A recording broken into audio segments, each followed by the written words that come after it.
미니 프로젝트의 첫 번째 과제는 사용자 등록이 되겠습니다.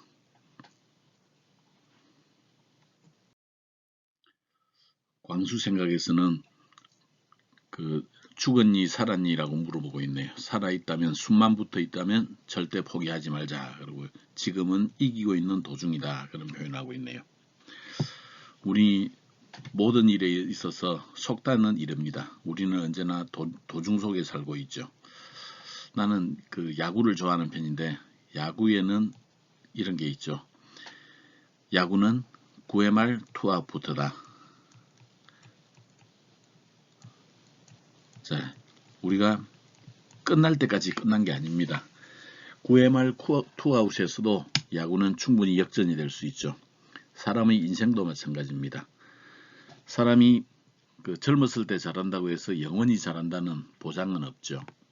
젊었을 때 잘 못했어도 나이 들어서 잘할 수 있는 거고, 젊었을 때 잘했었어도 나이 들어서 못할 수도 있는 겁니다. 현재 우리는 우리 인생을 포기하지만 않는다면 언젠가 우리는 그 꿈이 이루어지게 되어 있습니다. 행복한 경영 이야기에서는 유명한 화가 파블로 피카소의 얘기를 하고 있네요. 파블로 피카소는 그런 얘기를 하고 있죠. 넌 하나의 경이다 라는 얘기를 하고 있습니다.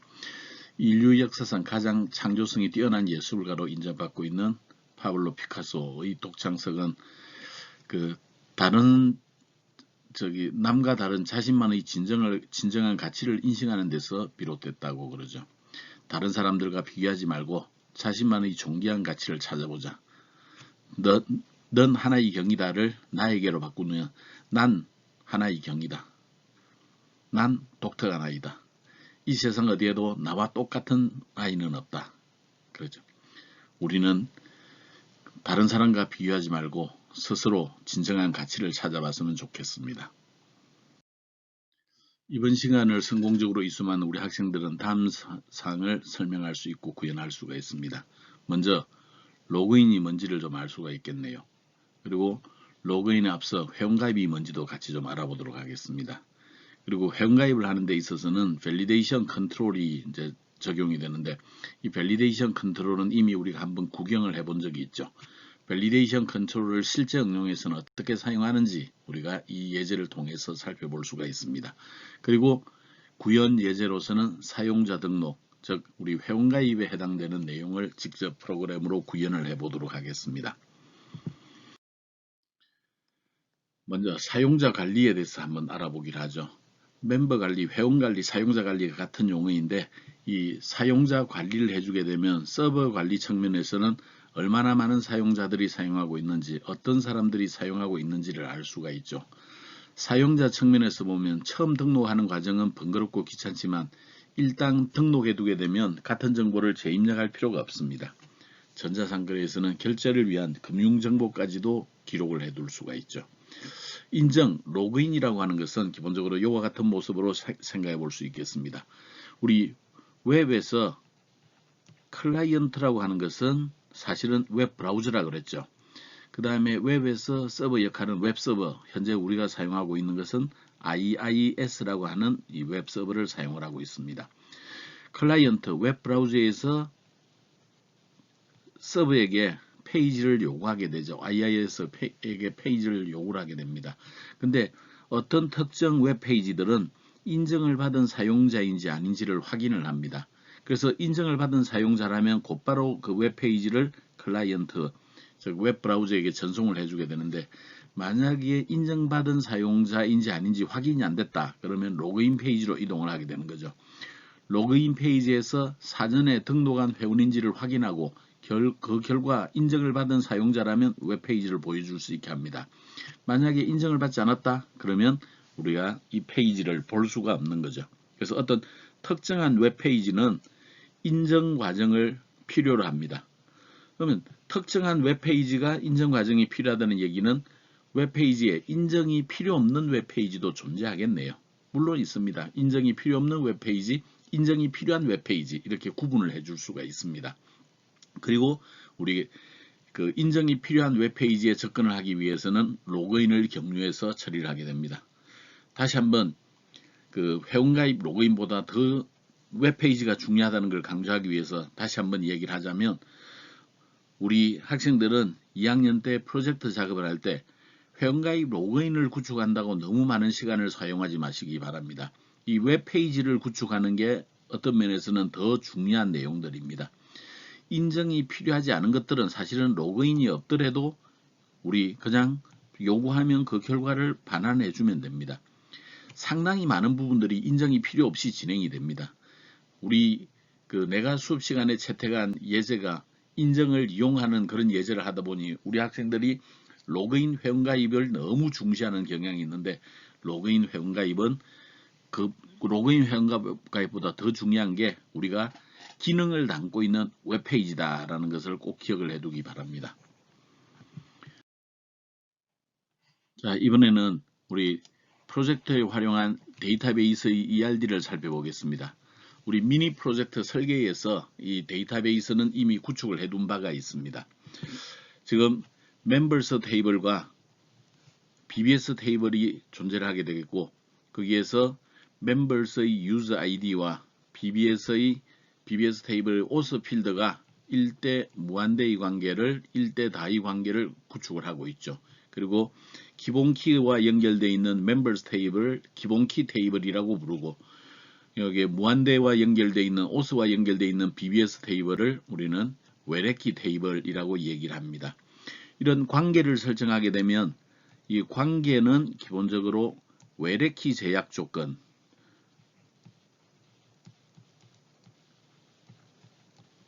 외래키 제약 조건을 충족을 해줘야 됩니다. 자, 외래키 제약 조건은 뭐라고요? BBS에 글을 입력하기 위해서는 회원으로 가입되어 있어야만 되겠다. 왜 회원을 필요로 한다 그랬죠? 음란물이라든지 불법물이라든지 사이버 폭력 이런 것들을 예방하기 위해서 우리는 그 회원 관리를 필요로 한다 그랬죠. 자, 이미 우리가 연습을 해본 건데 한 번 더 요약을 해보겠습니다. 회원가입을, 오늘은 우리가 회원가입을 하게 되는데, 이 회원가입을 하기 위해 입력 쿼리문을 작성한다면 이렇게 할 수 있습니다. insert into를 써주고 테이블 이름을 적어줍니다. 그리고 회원가입에 필요한 필드는 값은 총 4개가 있죠. 이 4개의 값에 values라고 하는 속에 use ID, 패스워드, 그 다음에 사용자 이름, 사용자 주소 4가지 정보를 건네주게 되면 회원가입이 이루어집니다. 회원가입은 별게 아니라 회원 정보에 해당되는 레코드 하나를, 회원 정보 레코드 하나를 추가하면 그것이 곧바로 우리 회원가입에 해당이 된다. 그렇게 생각하면 되겠네요. 자, 저장 프로시저가 만들어져 있다면 저장 프로시저를 이용을 해서도 우리는 회원가입 쿼리문을 처리해 줄 수 있겠네요. 그때는 exec라는 키워드, 그 다음에 저장 프로시저 이름을 써주고 필요한 입력 자료 4개의 값을 건네주면 우리가 회원가입이 이루어지게 됩니다. 자, 회원가입 동작을 이제 개념적으로 한번 살펴보기로 하죠. 회원가입을 하는 데 있어서 우리가 꼭 기억을 해야 되는 것은 유저 아이디는 기본키가 설정이 되어 있다 그랬네요. 기본키 그러면 떠올라야 되는 두 단어, 그렇죠? 난널 그리고 유니크 두 가지가 있습니다. 자, 유니크, 특히 중요한 게 유니크라 그랬죠. 유니크는 유일해야 된다는 거죠. 유일성이 보장이 돼야 돼요. 유일성이 보장되기 위해서 우리 회원가입을 하는 데 있어서는 아이디 중복 검사를 하게 됩니다. 아이디 중복 검사는 회원가입을 하기 전에 이루어질까요? 회원가입하고 난 이후에 이루어질까요? 그렇죠. 당연히 회원가입하기 전에 이루어져야죠. 왜냐하면 아이디가 중복이 되는 순간 회원가입에 실패하기 때문에 그렇습니다. 자, 그러면 얘가 우리 웹브라우저 클라이언트입니다. 클라이언트에서 웹서버에 요청할 거예요. 어떻게 요청하느냐? 첫 번째, 듀플리케이트 체크를 합니다. 듀플리케이션이라고 하는 것은 중복, 그리고 체크는 검사죠. 중복 검사를 해주는 겁니다. 아이디 중복 검사를 하죠. 그래서 입력으로 아이디를 넘겨주면서 아이디 중복 검사를 합니다. 웹서버는 데이터가 없죠. 데이터가 없기 때문에 웹서버는 데이터베이스에 이런 쿼리문을 날려주게 될 겁니다. 유저 아이디가 갖고 들어온 아이디에 해당되는 회원 정보가 있는지 좀 확인을 해달라라는 거죠.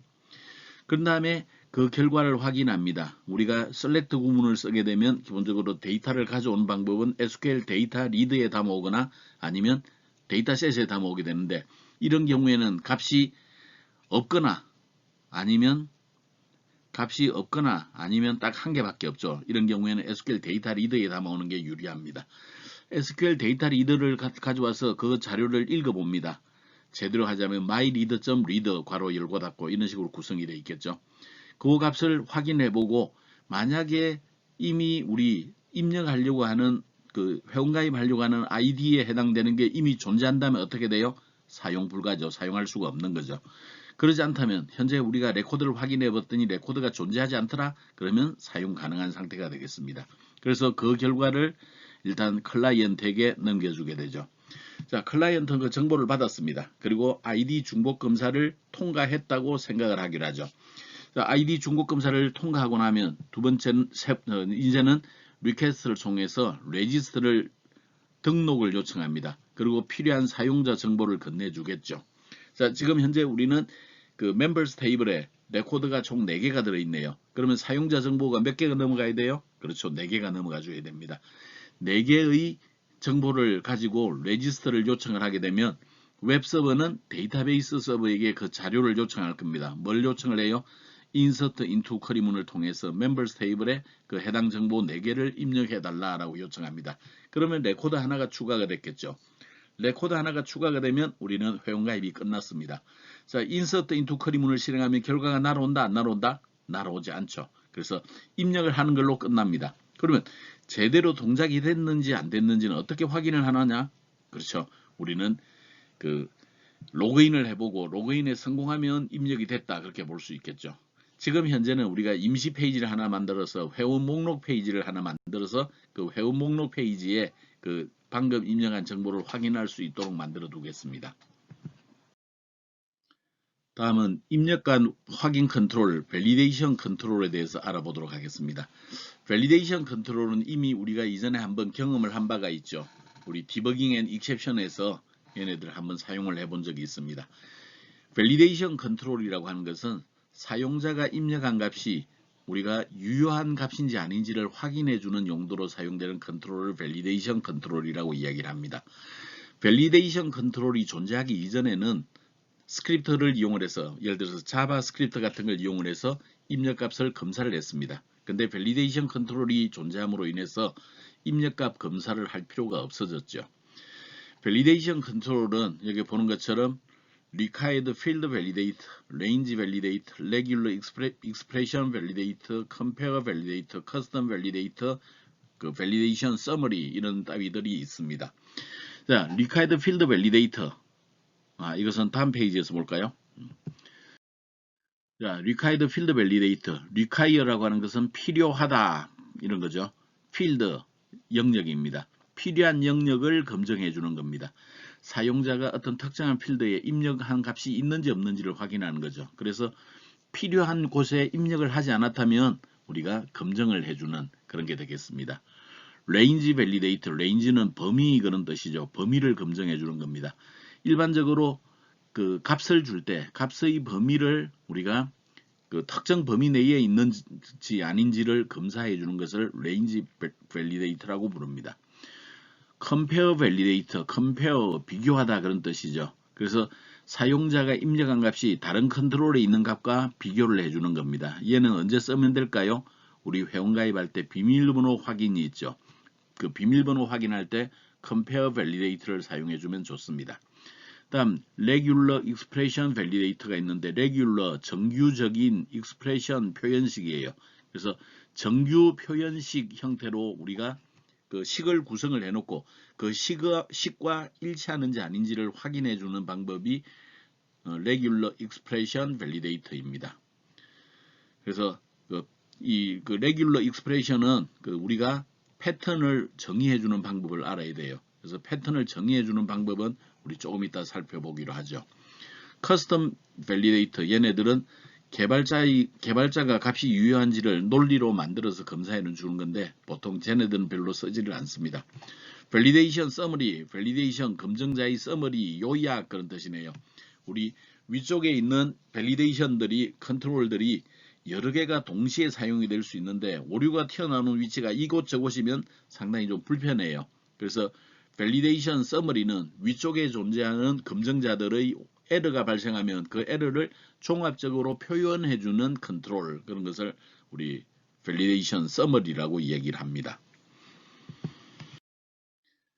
자, 밸리데이션 컨트롤에는 우리가 굉장히 중요한 속성들이 좀 있어요. 그 속성이 첫 번째 속성은 컨트롤 투 밸리데이터입니다.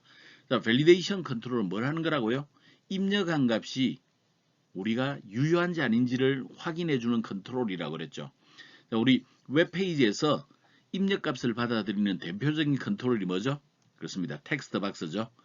이 텍스트 박스에 값이 있다 없다, 뭐 그게 범위를 벗어났는지 안 벗어났는지, 다른 텍스트 박스와 비교했을 때 걔네들이 일치하는지 아닌지, 이런 것들을 확인해 주는 겁니다.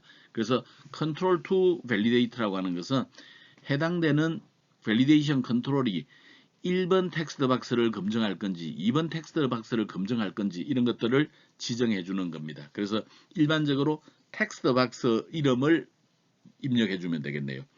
에러 메시지는 말 그대로 오류가 발생했을 때 보여줄 메시지죠. 입력값이 유효한 범위 내에 존재하지 않을 때 보여주는 오류 메시지입니다. 텍스트는 컨트롤에 나타나는 글자입니다. 밸리데이션 서머리를 쓸 때는 보통 여기다가 별표를 찍어 놓죠. 여기에 오류가 발생했다, 위치를 보여주는 용도로 씁니다. 디스플레이는 입력 컨트롤을 보여주는 방식입니다. none, 여기는 오류 메시지를 보여주고 싶지 않다, 그런 경우에 none 씁니다. static, 고정된 위치에서 표시되는 것이 static입니다. dynamic, 오류 메시지가 있을 때만 공간을 차지해주는 영역이에요. 자, 우리 static과 dynamic을 한번 비교를 해볼까요? 요 텍스트 박스가 하나가 있는데 검증자 1, 검증자 2가 이렇게 있다고 가정을 해보죠. 근데 1번이 오류가 발생하지 않고 2번만 오류가 발생했어요. 그러면 그 2번이 요 위치에 나타나는 것을 static이라고 이야기를 합니다. 1번도 자리는 차지하고 있어요. 그래서 딱 저 위치에 나타나는 거죠. 만약에 다이나믹을 사용을 한다면 1번은 오류가 발생하지 않고 2번이 오류가 발생했다면 2번을 1번 위치를 이렇게 당겨서 표시해 주는 게 다이나믹입니다. 입력값을 검사하는 원리는 기본적으로 자바스크립트입니다. 웹브라우저에서 HTML 소스를 열어보게 되면 사실은 밸리데이션 컨트롤은 자바스크립트 언어로 나타납니다. 즉 클라이언트에서 자바스크립트를 이용해서 검사하는 그런 원리를 가지고 있습니다. 자, 서버에서 검사를 하려면 enable client 스크립트 속성을 false로 만들어주면 서버로 데이터를 전송한 후에 유효성 검사를 합니다. 근데 그럴 필요는 없죠. 일반적으로 유효성 검사는 폼의 값을 서버로 전송하는 과정에서 발생하게 됩니다. 즉 달리 말하면 이벤트가 발생할 때 이제 그 검사를 실행을 하게 됩니다. 자, 이벤트를 발생시키는 대표적인 컨트롤이 뭐였죠? 그렇습니다. 버튼이죠. 그래서 일반적으로 버튼을 클릭할 때 유효성 검사가 발생을 하게 됩니다. 근데 때에 따라서는 특정 버튼을 클릭을 해도 유효성 검사를 하지 않아야 되는 경우가 있어요. 그런 경우에는 버튼에 대해서 causes validation 속성을 false로 만들어 둔다면 그러면 유효성 검사를 하지 않습니다.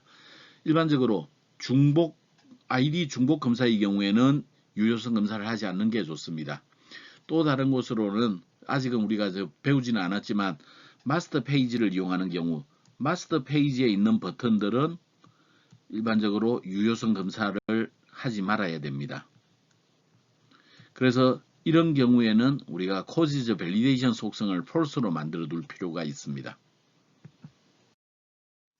다음은 regular expression validator에서 정규 표현식을 구성하는 방법에 대해서 알아보도록 하겠습니다. 지금 우리는 정규 표현식이라고 하는 것은 입력값의 형식을 미리 정의를 해놓고 우리가 입력한 값이 이 형식에 맞는지 판단을 하게 하는 겁니다. 자, 형식 문자로서 점이 있는데 이 점은 한 문자를 표현합니다. 점의 위치에는 A도 올 수 있고 B도 올 수 있고 0도 올 수 있고 1도 올 수 있고 그렇습니다. 자, 달러가 있으면 달러는 끝나는 문자 이름입니다. 예를 들어서 달러 thing이라고 한다면 anything, something 이런 것처럼 thing으로 끝나게 되면 모든 것들은 검증을 통과하게 됩니다. 그 다음에 역 슬래시 D 그러면 디지터 숫자를 표현을 해줍니다. 뒤에는 이와 같이 형식으로 자리수를 지정을 해줄 수 있는데0 들어서 역/D의 중괄호 속에 2 그러면 숫자 두 자리 그런 의미가 되겠습니다. 숫자 두 자리는 1011부터 해가지고 최종적으로 99까지가 이제 숫자 두 자리로 표현되는 거겠죠.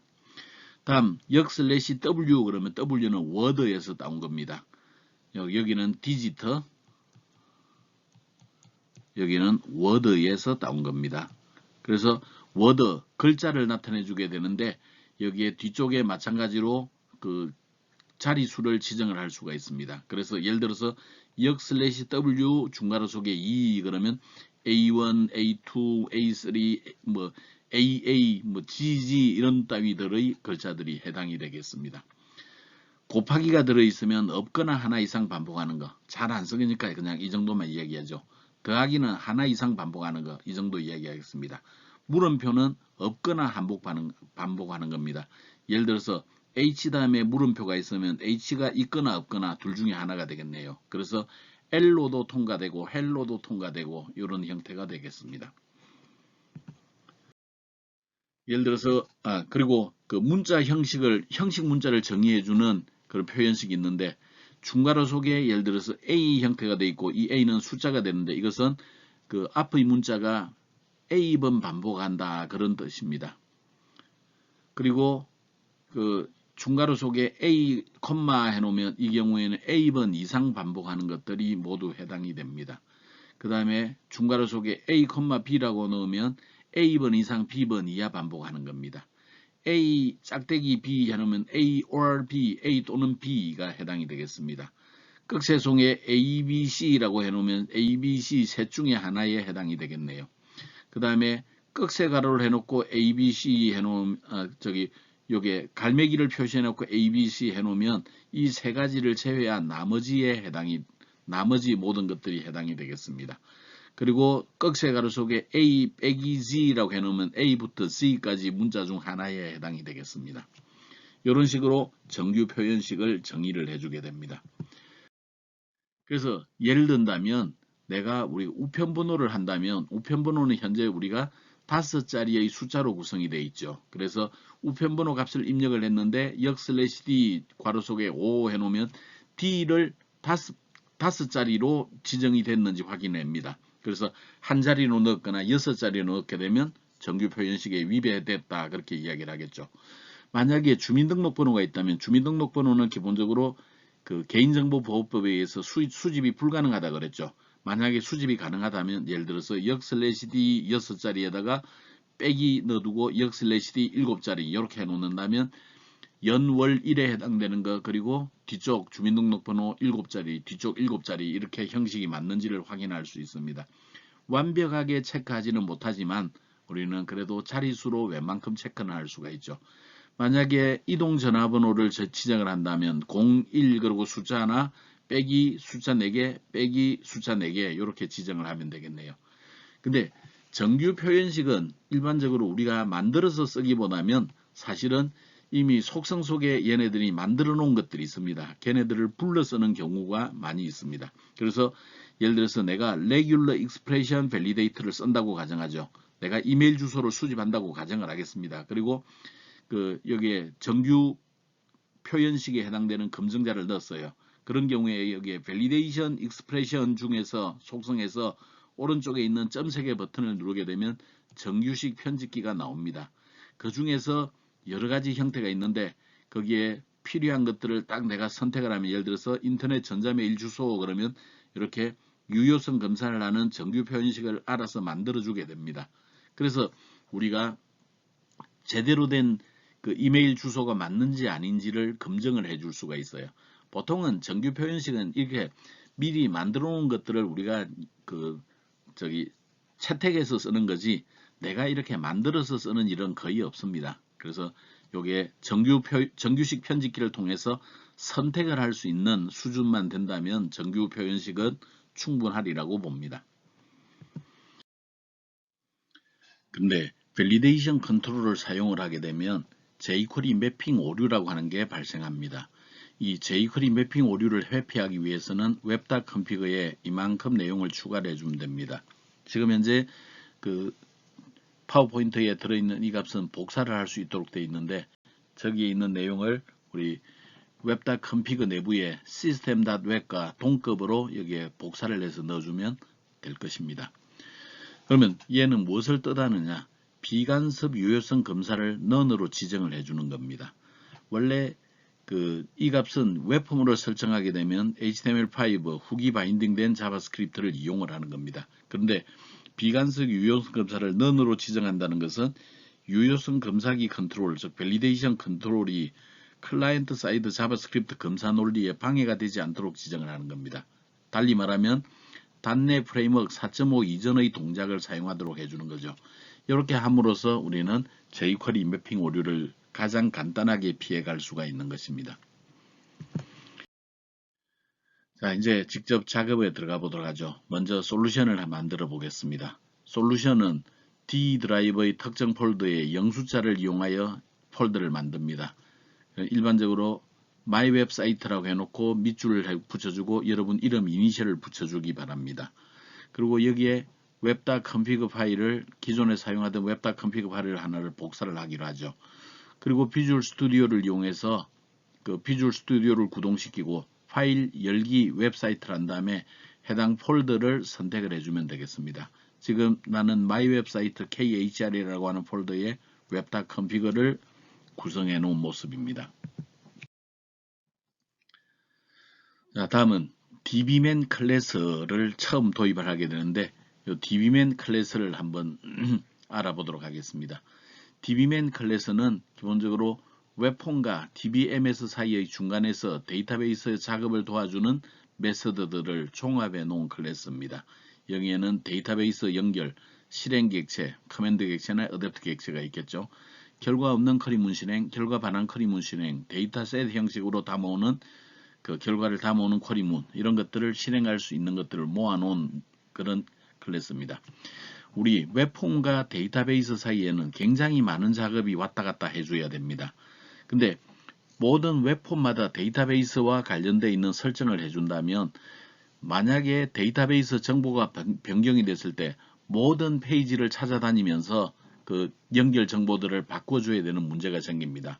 하지만 우리 dbman이라고 하는 클래스를 만들어 두고 데이터베이스에 직접 접속하는 일들은 오로지 dbman만 이용을 한다면 1번 웹폼도 dbman에 요청하고 만약에 2번 웹폼이 있다면 2번도 3번도 dbman에 요청하게 됩니다. 그래서 우리 데이터베이스 정보가 바뀐다고 하더라도 dbman의 정보만 살짝 바꿔주면 언제든지 사용할 수 있기 때문에 굉장히 효율적인 방법입니다.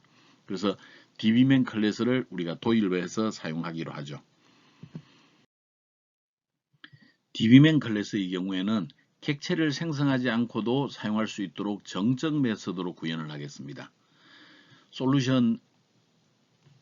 솔루션에서 오른 마우스 누르고 추가, 사용목 추가 클래스를 누르도록 하겠습니다. 그리고 클래스 이름에 dbman.cs라고 넣어두기로 하죠. 그리고 확인 누르면 app 코드 폴더 아래에 추가할 거냐고 대화 상자가 나올 겁니다. 거기에 예라고 표현을 하게 되면 우리 여기에 솔루션 밑에 app 코드가 만들어지고 그 아래 dbman.cs를 묶어두게 될 겁니다. dbman 모든 클래스들은 app 코드 내부에 넣어두게 되는데 app 코드는 틀림없이 폴더이지만 모든 그 위치에서 곧바로 여기에 있는 app 코드 내부의 클래스는 이용할 수 있습니다. 모든 웹폼에서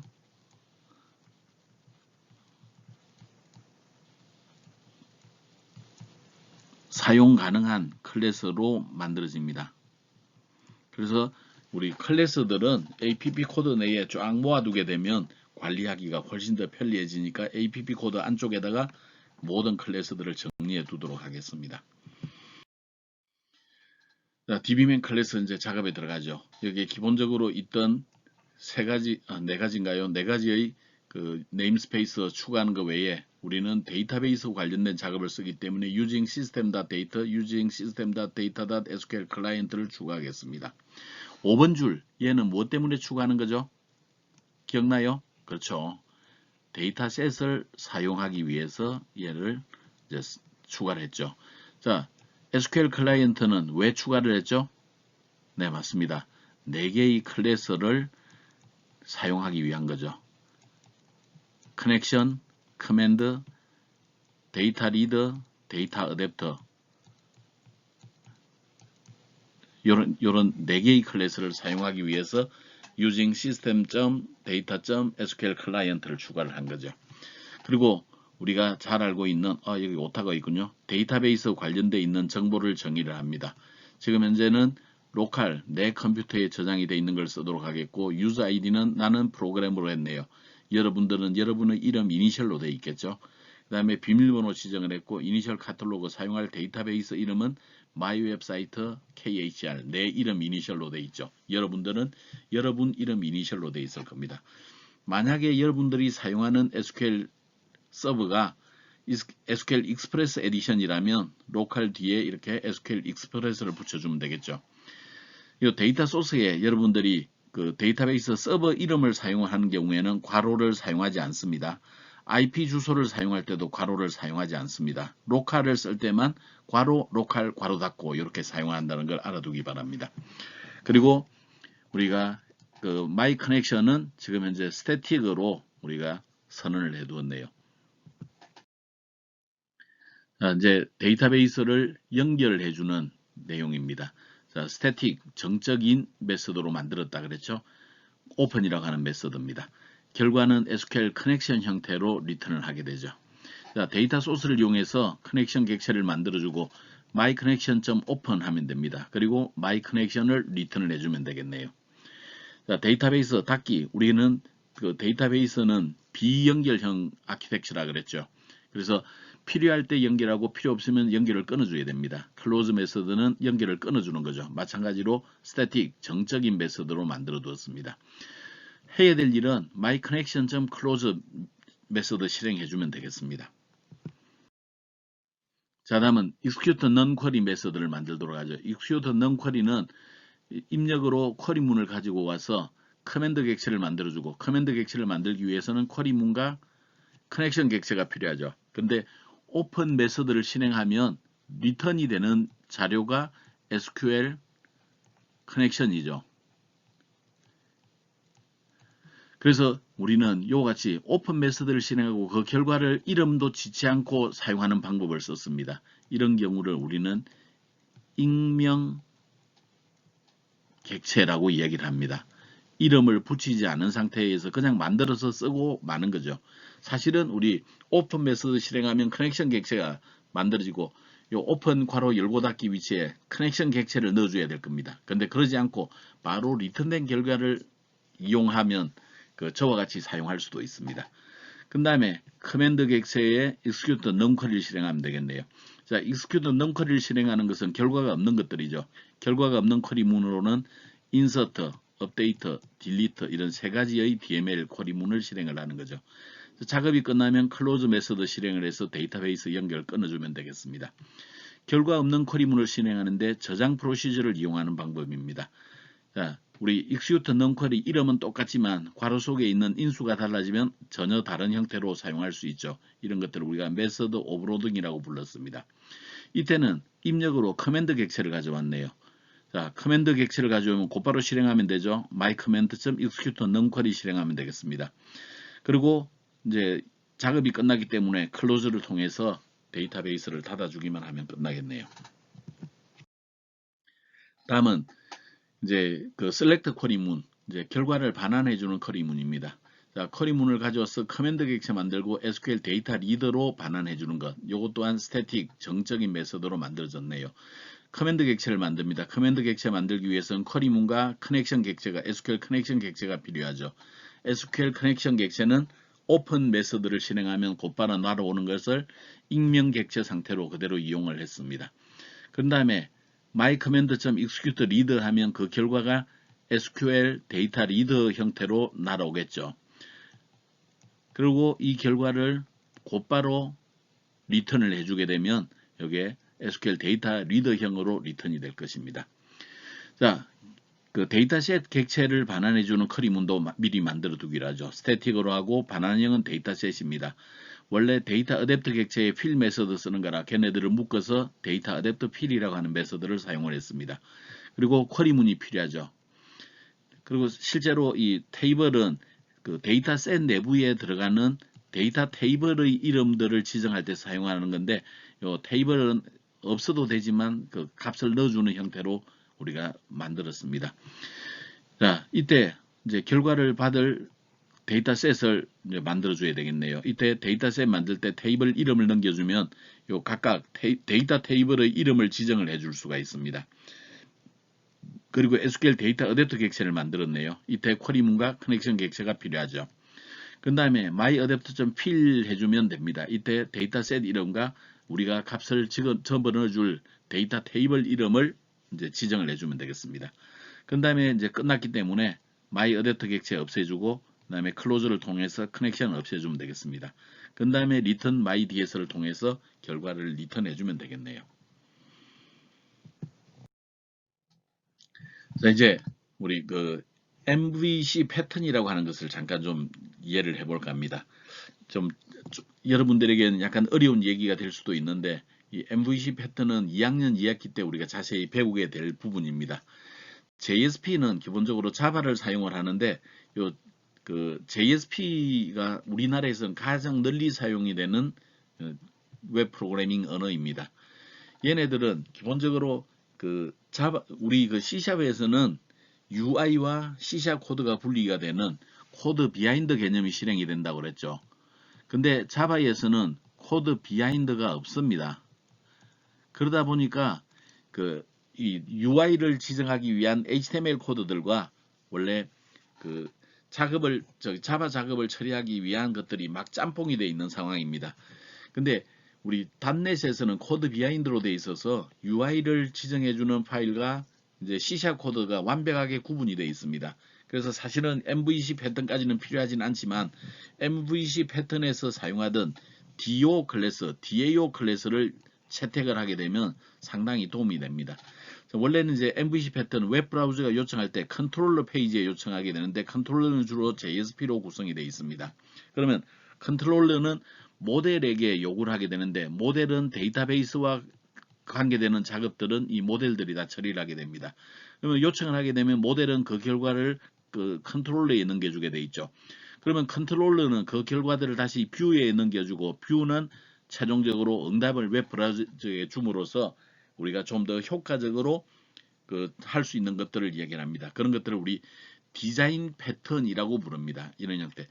그 우리가 프로그램들을 M 모델에 해당되는 것과 V 뷰에 해당되는 것과 C 컨트롤러에 해당되는 것 이렇게 세 가지 형태로 구분해서 프로그래밍을 짜주는 그런 패턴을 디자인 패턴을 적용한 것을 MVC 패턴이라고 이야기를 합니다. 이때 모델을 구현할 때 이 모델은 두 가지 형태로 구성이 되어 있는데 DO 클래스와 DAO 클래스 이렇게 둘로 구분합니다. DO는 데이터를 주고받는 형식입니다. 데이터를 주고받는 상자 이렇게 생각하면 되겠네요. 그리고 DAO는 실제로 작업을 하는 클래스에 해당이 됩니다. 자, 그래서 DO 클래스, DAO 클래스로 구분해 줄 수 있는데 DO는 데이터 오브젝트 부르고 DAO는 데이터 액세스 오브젝트라고 부릅니다. 그래서 DO 클래스는 데이터베이스 테이블과 대응할 수 있는 필드 가는 기능만 존재를 합니다. DAO 클래스는 데이터베이스 접속, 입력, 출력, 삭제 이런 실제로 이루어져야 되는 일들은 DAO에서 이루는 거죠. 이런 DAO 형태로 구분을 하게 되면 구현은 비교적 어렵지만 유지 보수하는 데 굉장히 유리합니다. 이런 것들을 DAO 패턴이라고 부르기도 하고 이 DAO 패턴은 MVC 패턴과 함께 유용하게 사용이 됩니다. 그래서 우리는 MVC 패턴은 만들지 않겠지만 DAO 패턴은 적용하기로 하겠습니다. 그래서 멤버 DO 클래스는 DO 클래스에 해당이 되는데 이 DO 클래스를 먼저 만들어 두기로 하죠. 자, 우리 멤버스 테이블은 use ID, 패스워드, 네임, 어드레스라고 하는 4개의 필드 값을 가지고 있습니다. 그러면 DO 클래스는 이 멤버스 클래스하고 대응을 하기 때문에 여기에도 private string으로 use ID, private string으로 패스워드, private string으로 name, private string으로 어드레스 이래서 보면 얘네들이 다 이렇게 데이터베이스의 필드들과 이렇게 대응이 되게 되어 있습니다. 그래서 저렇게 딱 대응이 될 수 있도록 만들어주는 것들을 DO 클래스라고 합니다. 그러면 데이터베이스에 데이터를 입력할 때도 DO 클래스에 담아가면 값을 가져가기가 굉장히 수월하죠. 지금은 4개라서 뭐 따로 가져가더라도 그렇게 복잡하지는 않은데 만약에 회원 정보가 수십 개가 된다면 do 클래스를 쓰면 굉장히 효과적으로 값을 이동시켜 줄 수가 있습니다. 자, 그렇게 이렇게 4가지를 추가를 한 다음에 여기에서 use id에서 오른 마우스를 누르고 빠른 작업 리팩토링 한 다음에 필드 캡슐화를 실시합니다. 필드 캡슐화는 여기에 보면 지금 현재 2가지 형태가 있는데 2019에서는 요 2019에서 그 중에서 여전히 필드를 사용함이라고 하는 이 필드 캡슐화를 하게 되면 요 아래 코드들이 자동으로 생성이 됩니다. 요 위치에서 실행하면 요 코드 생기고 요 위치에서 실행하면 이 코드 생기고 이 위치에 실행하면 이 코드 생기죠. 자, 요렇게 하는 것들을 뭐라고 부른다? 우리 1학기 때 OP 시간에 배웠죠. 얘네들을 구현하는 걸 뭐라 그래요? 그렇죠. 속성이라고 불렀죠. 영어로는 property. property를 구현을 해주는 겁니다. 그래서 멤버 변수는 우리가 private로 선언을 해가지고 외부에서 접속하지 못하게 막아두고 거기에 접속할 때는 property, 속성을 이용해서 주고받을 수 있도록 필드 캡슐화를 해준 겁니다. 다음 생성자는 기본 생성자를 그냥 그대로 둡니다. 아무것도 없는 생성자이죠. 그 다음에 생성자를 한 개를 더 만들도록 하겠는데 멤버 변수 값을 전달받는 생성자를 만들겠습니다. 그래서 use id, 패스워드, name, 어드레스 4가지 값을 입력받은 다음에 각각을 이렇게 멤버 변수에 할당해주는 그런 코드들로 생성자를 구현을 하겠습니다. 다음은 DAO 클래스를 한번 살펴보도록 하죠. DAO 클래스는 실제로 동작에 해당되는 코드들이 들어있다 그랬습니다. 동작을 처리해주는 코드들이에요. 데이터베이스 작업을 해야 되니까 데이터, 그 다음에 SQL 클라이언트 네임스페이스 추가죠. 한 번 더 이야기합니다. 데이터 뭐 때문에 추가해요? 그렇죠. 데이터셋 이용하려고. SQL 클라이언트 뭐 때문에 추가해요? 4개 클래스 쓰려고. SQL 커넥션, SQL 커맨드, SQL 데이터 리더, SQL 데이터 어댑터 이런 4가지 클래스를 사용하기 위해서 SQL 클라이언트를 유진 구문으로 추가를 하게 되죠. 자, 멤버 DAO에는 우리가 메서드들이 여러 개가 있을 텐데 그 중에서 get member list 이름을 보니까 get 가져오다 멤버 회원의 리스트 목록이네요. 사용자 목록을 가져오는 겁니다. 사실은 사용자 목록을 가져오는 것들이 어디서 쓸 일은 없습니다만 우리는 개발하는 과정 중간중간에 결과를 좀 확인을 해줄 필요가 있어요. 그래서 결과를 확인하는 용도로 가져오도록 하겠고 멤버에 해당되는 목록을 가져오니까 하나가 아니라 여러 개죠. 여러 개를 한꺼번에 쭈루룩 가져올 때는 데이터셋에 담아오는 게 효과적이죠. 결과는 데이터셋에 담도록 하겠습니다. 쿼리문 지정하죠. 쿼리문은 select 쿼리문 해주면 되겠습니다. 그리고 얘네들을 지정할 때 우리가 이미 DB맨 속에 메서드들을 만들어 두었어요. 그 결과를 데이터셋에 담는 건 뭐였죠? 데이터 어댑터 필이라고 하는 메서드를 만들어 두었어요. DB맨 속에. 그리고 얘네를 만들기 위해서 우리는 쿼리문을 넘겨주면 됩니다. 여기서 만든 거. 그리고 데이터셋 내부에 데이터 테이블들이 이렇게 여러 개가 존재할 수 있는데 이 데이터 테이블의 이름을 좀 지정해 준다 그랬죠. 이 이름을 우리 members라고 이름을 지정하기로 하겠습니다. 다음은 사용자 아이디 중복 검사 verify user id라고 하는 메서드를 만들도록 하죠. 여기에 결과는 불형으로 있어서 참, true 또는 false, 거짓 형태로 이제 결과를 반환하겠네요. 그리고 입력으로는 사용자 아이디를 가지고 들어올 겁니다. 초기 결과는 일단 true, 사용할 수 있다고 가정을 하기로 하죠. 그 다음에 쿼리문을 작성합니다. 쿼리문은 members 테이블에서 자료를 가져오는데 사용자 아이디 값이 내가 입력으로 가지고 들어온 아이디와 일치하는 자료가 있는지를 조회를 해봅니다. 자, 이 결과는 어떻게 될까요? 없거나 또는 한개가 있거나 둘 중에 하나죠. 자, 이런 없거나 있거나 이런 것들은 어디다 담아오는 게 좋아요? 데이터셋에 담아오는 게 좋아요? 아니면 SQL 데이터 리더에 담아오는 게 좋아요? 그렇죠? SQL 데이터 리더에 담아오는 게 좋죠. 그래서 SQL 데이터 리더, 마이 리더 속에 그 결과를 담아올 겁니다. 자, SQL 데이터 리더의 결과를 담아오는 거 우리 DB맨 속에 메서드 만들어 두었죠. dbman.execute read 메서드 실행하면 됩니다. 이때 우리 위에서 만든 쿼리문을 넘겨주면 되겠습니다. 자, 그러면 이제 myread.read를 해보게 되면 그 결과가 0개일 때는 false로 나올 거고 하나가 나오면 true가 나오겠죠. 여러 개가 존재할 수는 없습니다. 있거나 없거나 둘 중에 하나예요. 있으면 이미 해당되는 아이디를 사용하고 있다는 뜻이죠. 이미 사용하고 있으니까 더 이상 얘를 이용해서 회원가입은 불가능하다. 그래서 리절트는 false로 만들어줍니다. 자, 일 처리를 끝냈어요. 리더 닫아주고 DB맨 닫아주고 그렇게 해주면 되겠네요. 그리고 리절트 결과 참 또는 거짓의 결과를 리턴해주면 되겠습니다. 자, 레지스터 유저. 레지스터 유저는 회원 가입에 해당되는 겁니다. 여기에는 현재 우리는 유저 아이디, 패스워드, 네임, 어드레스 4가지 정보가 필요하죠. 그 정보들은 우리 멤버 DO에 담아오면 되겠어요. 그래서 멤버 인포라고 하는 그 멤버 DO 속에 그 결과들을 담아오기로 하죠. 그리고 우리 쿼리문을 작성하도록 하겠는데 쿼리문은 인서트 인투 쿼리문 해주면 되죠. 테이블은 멤버스 테이블. 필요한 정보는 유저 아이디, 패스워드, 네임, 어드레스 4가지가 있고 밸류스 위치에 유저 아이디는 member info.user id 하면 그 결과를 가져올 수 있죠. 같은 방식으로 member info.password 그러면 결과를 가져올 수 있어요. member info.name 그러면 이름 가져올 수 있고 member info.address 그러면 그 주소를 가져올 수 있습니다. 근데 데이터베이스에서 글자를 나타낼 때 작은 따옴표로 뭔가를 이렇게 쏴주는 거 알고 있죠. 그래서 우리 member info.useid 앞에 작은 따옴표가 있고 뒤쪽에 작은 따옴표가 있습니다. 또 앞쪽에 작은 따옴표, 뒤쪽에 작은 따옴표가 있죠. 멤버 네임도 여기 앞쪽에 작은 따옴표, 뒤쪽에 작은 따옴표, 앞쪽에 작은 따옴표, 뒤쪽에 작은 따옴표 이렇게 들어있는 것을 볼 수 있죠. 그래서 우리가 쿼리문을 이와 같이 조합을 해서 만들어야 되기 때문에 그 쿼리문에 실수를 할 가능성이 제법 있어요. 자, 그럴 때 우리 뭘 쓴다고요? 그렇죠. 디버깅 툴 쓰면 되는 거죠. 디버깅 툴을 쓰면 우리가 어떻게 잘못했는지 좀 더 쉽게 찾아낼 수가 있어요. 우리가 마지막 시간에 디버깅 툴 이용하는 방법 살펴봤죠. 예, 이런 때 이용을 하는 겁니다. 만약에 여기 오류가 발생한다면 이 문장에서 오류가 발생한다. 문제는 여기 있는 게 아니라 여기 있다 그랬죠. 그런 경우에 여기에 중단점 삽입해 놓고 디버깅 시작하게 되면 저기서 딱 멈추죠. 그 상태에서 쿼리문 확인해 주면 되겠습니다.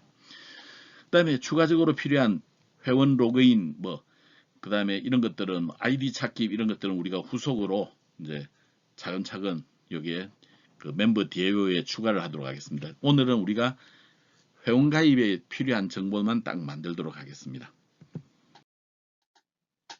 자, 프로그램 구성을 보면 로그인 회원 가입은 회원 관련이에요. 그 다음에 게시판에 해당되는 게 있죠. 그리고 지금 현재 우리 멤버 DO 클래스 만들었고 멤버 DAO 클래스 만들었죠. 지금 멤버 DAO에는 그 get member list, verify user ID, member register 만들었고 로그인 다음 시간에 만들 거예요. 같은 방식으로 BBS DAO에도 목록 가져오는 거, 입력하는 거, 상세 보기 하는 것 이런 것들이 들어있을 거고 그 BBS DO를 이용해서 정보를 주고받을 겁니다. 자, DAO 클래스는 DB맨 클래스를 경유해서 데이터베이스에 접속하고 그 결과를 DB맨을 경유해서 가지고 나오고 그것을 웹폼으로 다시 전달해주고 이런 형태로 구성이 되어 있습니다. 그래서 DB맨이라고 하는 것은 여기에서 사실은 DAO 클래스와 데이터베이스의 테이블 사이에 중간 역할을 해주는 그런 그 클래스가 DB맨이다 이렇게 이해하면 되겠네요. 그래서 이 프로그램의 구성을 우리가 머릿속에 잘 두고 있으면 이제 프로그램들이 좀 더 손쉽게 이해가 될 겁니다. 그리고 대부분의 기능들, 좀 복잡한 기능들을 여기 DAO에다 다 만들어 두었기 때문에 우리 웹폼 작업은 굉장히 손쉬워지게 된다. 그렇게 이해하면 되겠네요.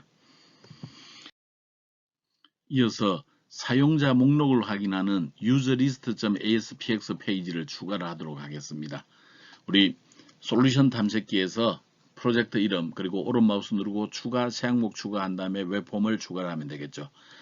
유저 리스트라고 하는 것은 사실은 웹사이트에서 사용자 목록을 볼 필요는 없습니다. 다만 우리는 중간 단계의 확인 과정으로 만들고 차후에 이 페이지는 사용하지 않을 겁니다.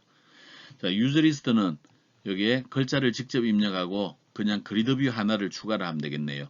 그리드뷰의 속성으로서는 이름, ID 값을 지정하고 자동 서식을 적용합니다.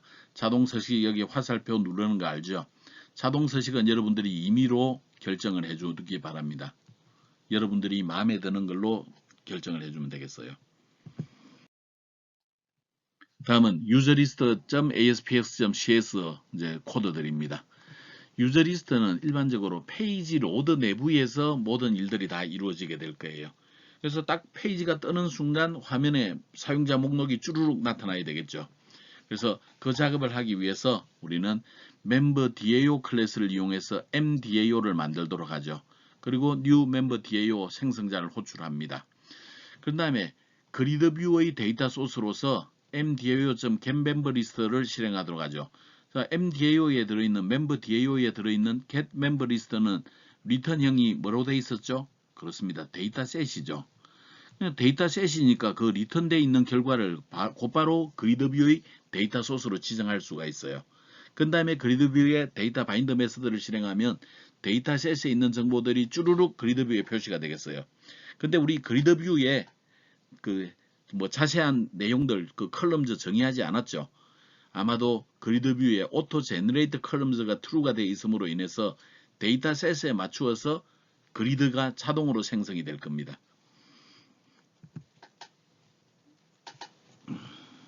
자, 다시 한번 얘기하지만 우리 dbman 클래스 그 다음에 member DAO 클래스로 미리 작업들을 다 구현을 해두니 웹폼 내에서는 우리가 특별히 할 일이 없어요. 그냥 그 DAO 클래스의 멤버 목록에 해당되는 걸 get 가져와라 라는 메서드만 실행하면 곧바로 작업이 다 끝납니다.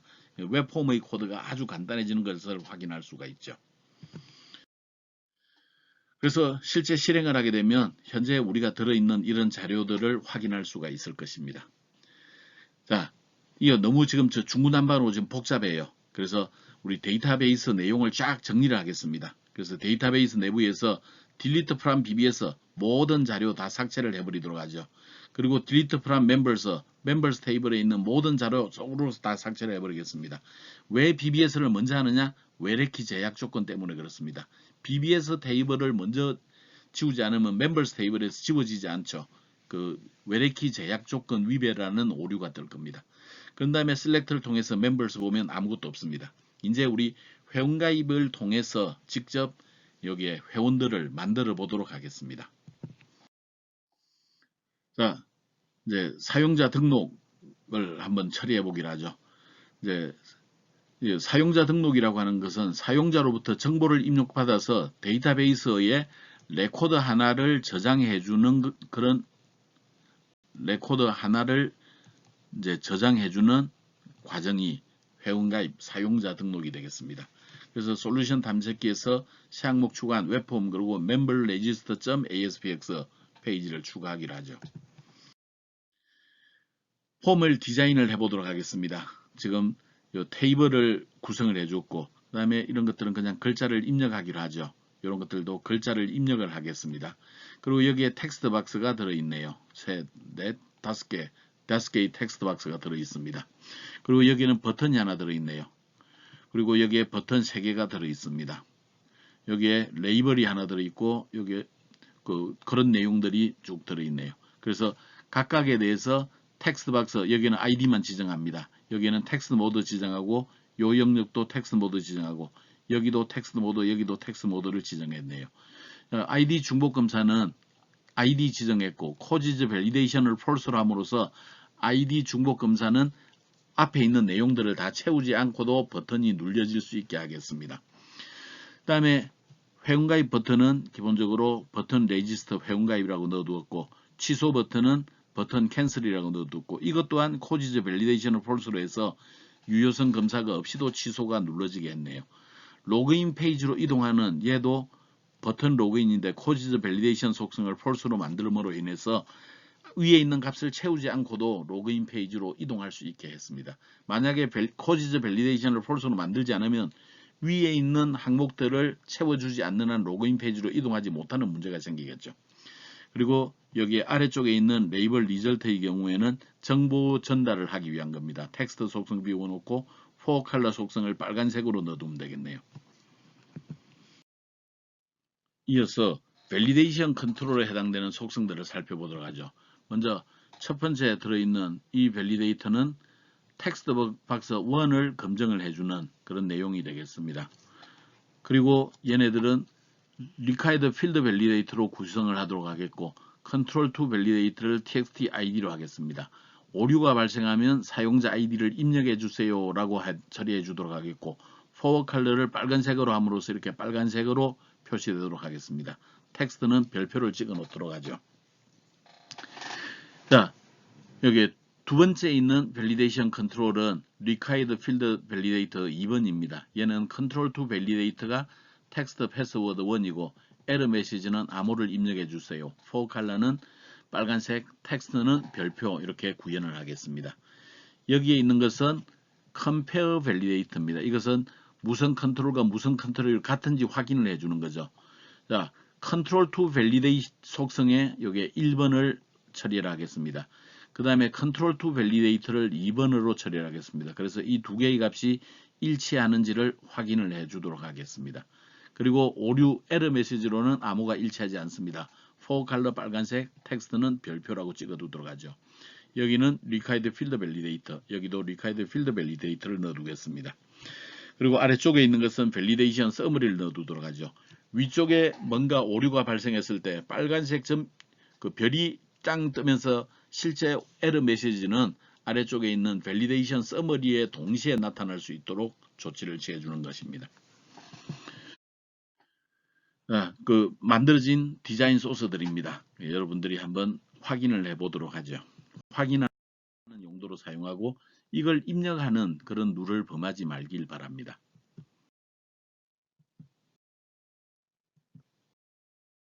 자, 다음은 이제 실행을 해보도록 하죠. 여기 지금 실행 화면인데 지금 요게 ID 중복 검사입니다. 이 ID 중복 검사는 기본적으로 회원가입 작업 이전에 이루어져야 됩니다. 다른 자료를 입력하지 않은 상태로 사용자 ID만 있으면 수행할 수 있도록 되어야 되겠네요. 그래서 밸리데이션 컨트롤 동작이 동작하지 않는 것이 더 바람직합니다.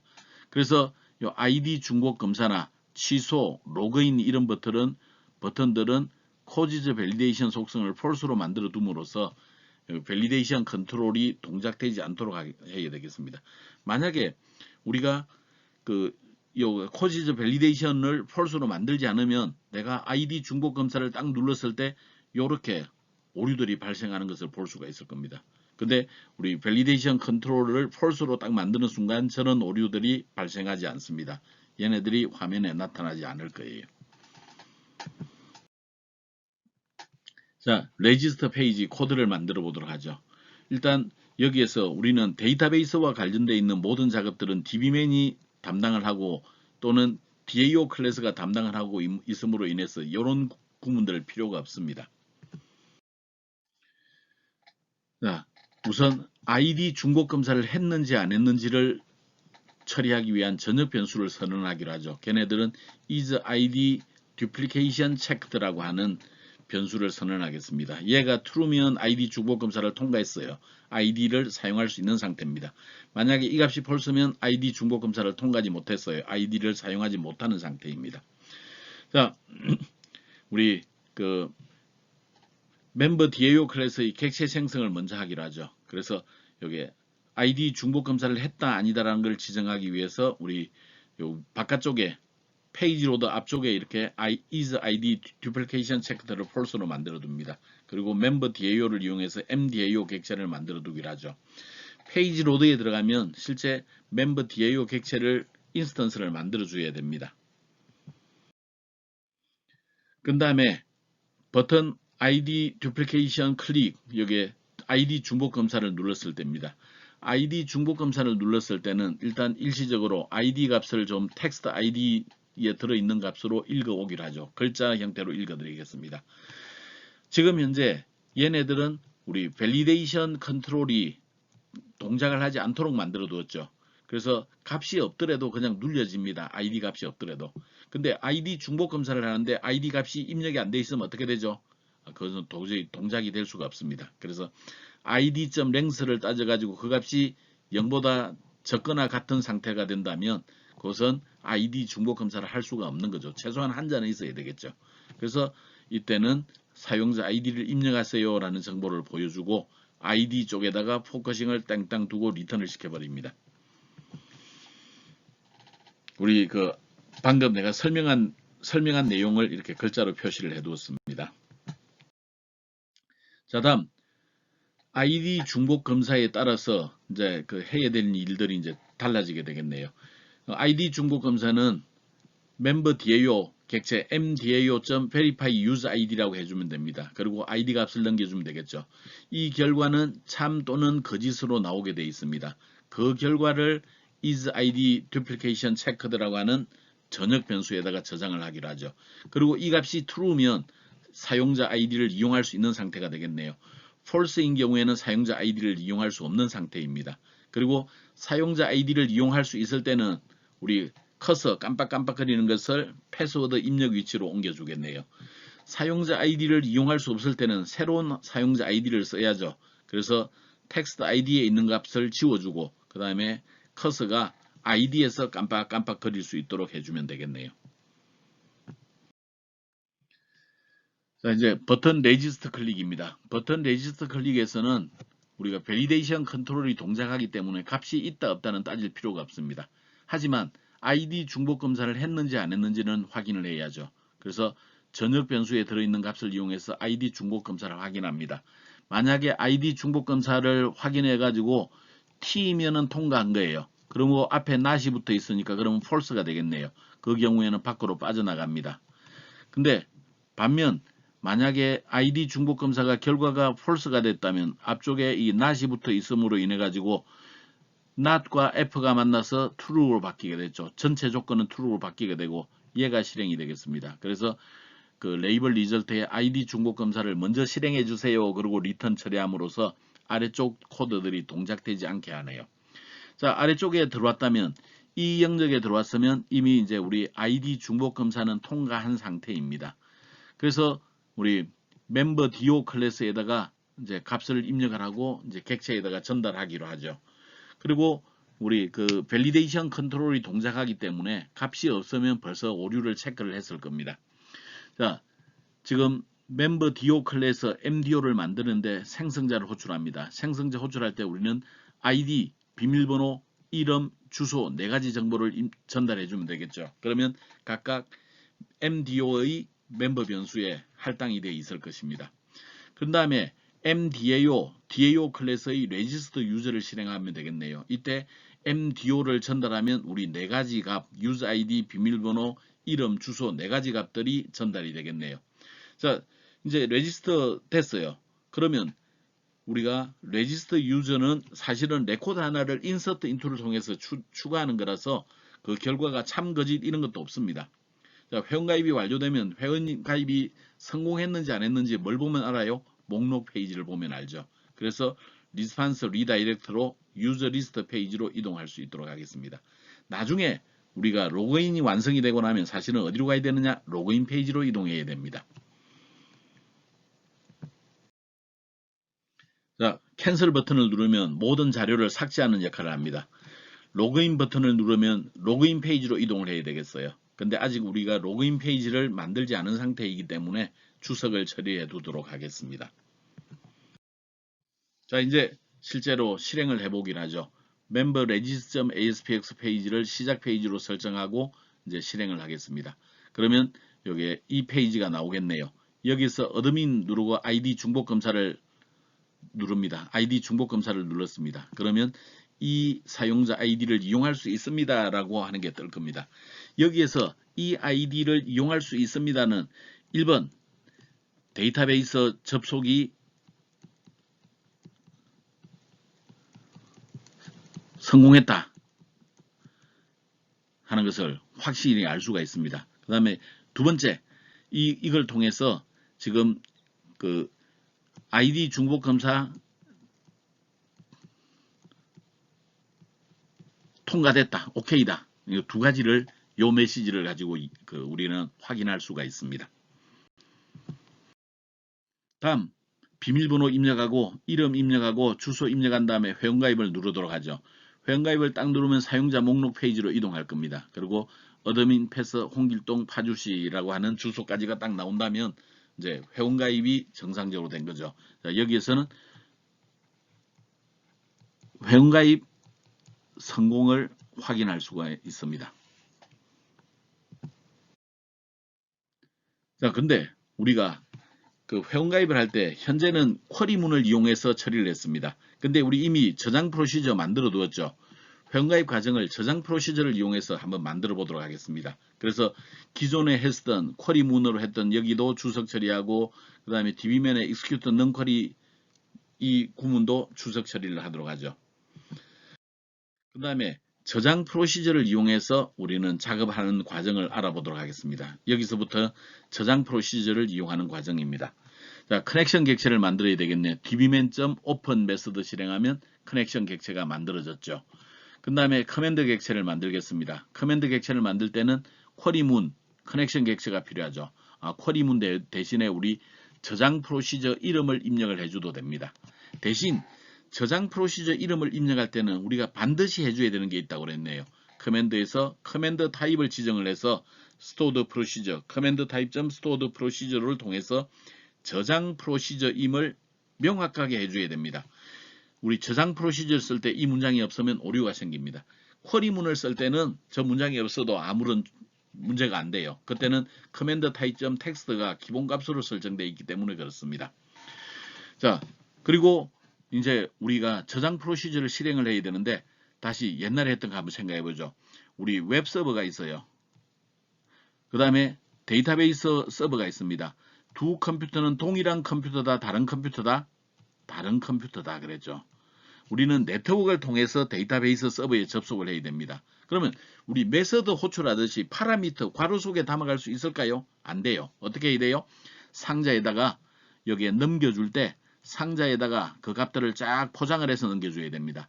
그 상자가 바로 우리 SQL 파라미터라고 하는 클래스입니다. SQL 파라미터를 이용해서 우리 그 새로운 SQL 파라미터를 만드는데 이때 우리 여기에 데이터베이스에서 사용할 변수 이름입니다. 저장 프로시저에서 사용할 변수 이름. 그리고 여기에 저장 프로시저에서 사용할 그 자료형이에요. 자, 저게 그 .NET 프레임워크의 자료형인데 이게 무슨 의미인지 잘 이해가 되죠? 이게 .NET에서 사용하는 자료형입니다. 그래서 .NET은 범용으로 쓰는 .NET 프레임워크에서 쓰는 거라서 얘는 우리 그 SQL 데이터베이스 타입의 캐릭터, 글자다, 열자다 이런 의미가 되겠어요. 이것을 지정할 때는 우리 데이터베이스에 있는 필드 구조하고 일치하는지 반드시 확인해 줘야 됩니다. 이름 확인해야 돼요. 그 다음에 자료형 확인해 줘야 됩니다. 그리고 실제 거기에 값을 주어야죠. 그래서 param.value를 추가를 해주게 되는데 이때 그 value 값은 어디에 들어있냐면 우리 member info.useid에 들어있어요. 그 다음에 이 상자를 누구한테 전달해 주느냐? 커맨드 객체에게 전달해 줍니다. mycommand.parameters.add 그래서 param 추가해 주게 되면 useid에 해당되는 게 전달되겠네요. useid 외에도 추가적으로 전달해야 되는 거 있죠? 네, 그렇습니다. 비밀번호 전달해야 되고 이름 전달해야 되고 주소 전달해야 되죠. 두 번째, 비밀번호 전달합니다. 비밀번호는 SQL 데이터베이스 타입의 캐릭터로서 20자로 지정이 되어 있다 그랬네요. 그리고 value, 그 값은 실제 멤버 인보의 패스워드 그 속성에 들어 있습니다. 그 다음에 커맨드의 파라미터에 추가를 했네요. 자, name, n 캐릭터 10자로 구성이 되어 있고 실제 value 값은 그 mdo의 name 속성 속에 들어 있어요. 그리고 커맨드 객체에다가 붙여줍니다. 주소, n variable 캐릭터로 50자로 되어 있죠. member info.address에 들어있는 value 값을 전달해주고 그 다음에 커맨드 객체의 파라미터로 붙여줍니다. 그런 다음에 dbman.execute non 쿼리를 실행하고 커맨드 객체를 딱 넘겨주면 우리는 쭈루룩 입력하고 도로 되돌아오게 될 것입니다. 일반적으로 우리 이 영역들은 앞에서 만든 것들을 복사해서 사용을 하게 되는데 복사해서 쓸 때 반드시 기억을 해둘 건 우리가 여기에 이름 지정해야 됩니다. 자료형 지정해야 됩니다. 그 다음에 여기에 value 값 지정해야 되고 이 세 가지를 꼭 확인해 주세요. 여기에 데이터베이스 자료형, 그 다음에 실제 우리 MDO에 담아온 이름, 주소, 데이터베이스 자료형, 그 다음에 그 멤버 MDO 속에 담아온 값 어디에 들어있는지 복사를 해서 쓸 때 쟤네들을 잘못하게 되면 나중에 데이터베이스 확인해 보면 엉뚱한 값이 들어있기도 합니다. 자, 이제 저장 프로시저 사용하는 법을 이제 배웠네요. 그래서 새로 실행을 해보면 어드민 넣고 아이디 중복 검사를 하면 될까요? 안 될까요? 당연히 안 되겠죠. 이미 우리 어드민 넣었죠. 그래서 이 사용자 아이디를 사용할 수 없습니다. 라고 나올 거예요. 자, 이번에는 우리 테스트라고 넣고 아이디 중복 검사를 했더니 이 사용자 아이디를 이용할 수 있습니다 라고 나왔습니다. 그리고 갑순위 정보를 입력하고 회원가입 눌렀더니 우리 목록 페이지가 이렇게 우리 아까 전에 넣었던 홍길동 외에 갑순위 정보가 이렇게 입력된 걸 확인할 수 있네요. 자, 회원가입 성공.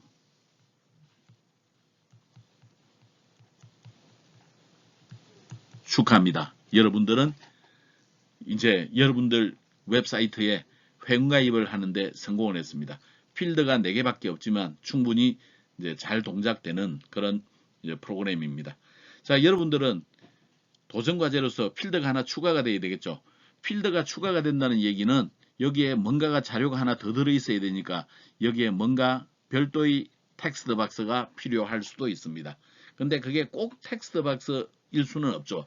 예를 들어서 내가 성별을 넣었다면 성별을 넣었으면 우리 라디오 버튼으로서 남, 여 이런 식으로 그 값을 넣을 수도 있겠죠. 그래서 다양한 형식의 입력 컨트롤을 사용할 수가 있을 것입니다. 자, 오늘은 우리 로그인 회원가입 개념을 살펴봤는데 그 중에서 우리가 특히 회원가입을 좀 더 중점적으로 살펴봤네요. 그리고 밸리데이션 컨트롤 사용법을 봤고 밸리데이션 컨트롤에서 정규 표현식을 어떻게 쓰느냐 했는데 정규 표현식은 사실은 우리가 직접 구현하기보다는 정규 표현식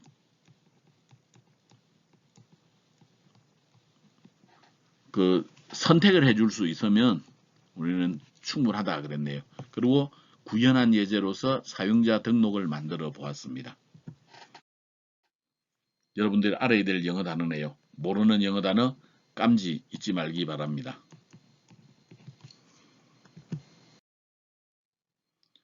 여기도 영어 단어입니다. 이번에는 다행히 조사해 볼 클래스는 따로 존재하지는 않아요. 이 얘기 하나에서는 콜린 파월의 얘기를 좀 나타내고 있네요. 콜린 파월은 흑인으로서 처음으로 미국 국무장관을 역임했던 사람입니다.